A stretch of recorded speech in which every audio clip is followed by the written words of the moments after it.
is Joe Hamer. We're both attorneys with the law firm of McCullers, Whitaker, and Hamer. We're here today for Real Estate Closings 101, our topic being surveys. And so I will just start by saying my advice to you, if you're buying real property in North Carolina, is to always get a survey. That's what my engagement letter I send to you has said in bold letters. Get a survey. It's an additional expense. And depending on, a normal, we'll call it, say, a normal size lot, that's going to run you $375 to $500, depending on where you're at, what surveyor's doing it, and what the surveyor needs to do research wise. But he's our eyes. So we can search the public record. We can look at subdivision plats. We're going to do our title search. But unless we have a current survey, we don't have eyes on the property. So if your seller put up a shed in the 2 years he owned the property and that shed's over the property line, there's nothing on public record that's going to tell me that. A surveyor is going to tell me that.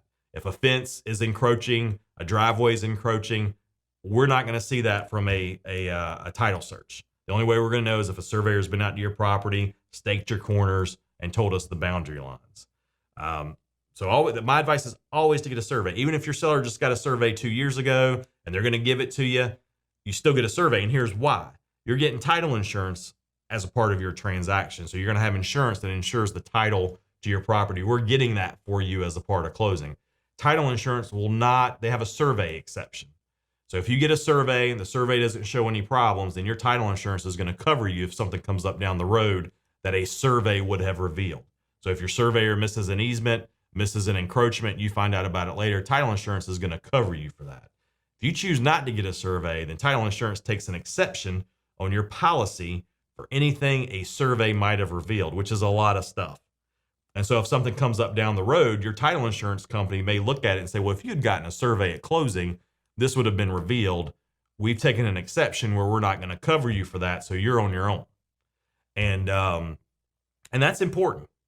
If your subdivision's been around for 40 years, maybe it's not as important as if you're buying 5 acres of raw land that's never been developed, but it's important.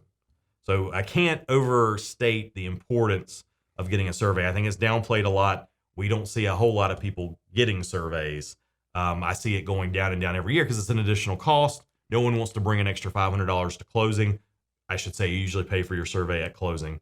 Very important. Very, very important. Some logistical concerns and things to keep in mind if you're getting a survey. One, it takes time to do a survey. And a lot of times your realtor is going to want to see that survey during your due diligence period. So if there are any kind of issues, you're not going to be stuck in a contract buying a property that has some kind of defect that the survey has revealed. And I would point out surveyors, unlike us, the weather affects them. The weather does affect them, exactly. And a lot of them, depending on who you use, we've got a lot of partners that affiliates, I'd say, that we will refer business to that do a very good job of getting us surveys when we ask for them well in advance. We have a lot of realtors who have their own surveyors that they like to use. And everybody's timetable is different. It's affected by volume. It's affected by weather. And so the main point being, the earlier that you can let us know to order that survey for you or have your realtor order that survey, the better it's going to be. I would say with good weather, you need to allow 2 weeks for a survey. Easily. Yeah. And again, the more time you can give, the better. You get under contract, order that survey immediately if at all possible, because you're going to want to see it in as much time as humanly possible to account for any issues. Josh has mentioned the cost of the survey. One thing to consider is, and a lot of people do not know this because we run into this issue a lot, you get a survey, your closing falls through for some reason, you are still going to be expected to pay for that survey. Right. I like it. I like it when folks get a survey and the surveyor does his job. He finds a defect, and you don't buy the property because the surveyor found a defect that you don't want to have to deal with. And then you say, I'm not going to pay the surveyor. That's his job. That's what he's doing. And then that same person doesn't pay the surveyor because the closing didn't go through. So exactly. I don't understand that logic necessarily, but yes, if you order a survey, you owe that surveyor no matter what. And surveyors are they're like us. They like to get paid.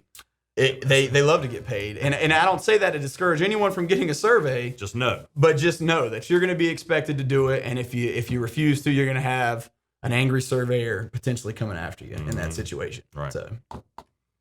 All right. Yeah. Well, that is a quick couple of minutes about surveys and their importance in a real estate closing. There's much more we could say about surveys, but we're only supposed to talk about them for a couple of minutes. So just get one. Right. See you next time. Thanks.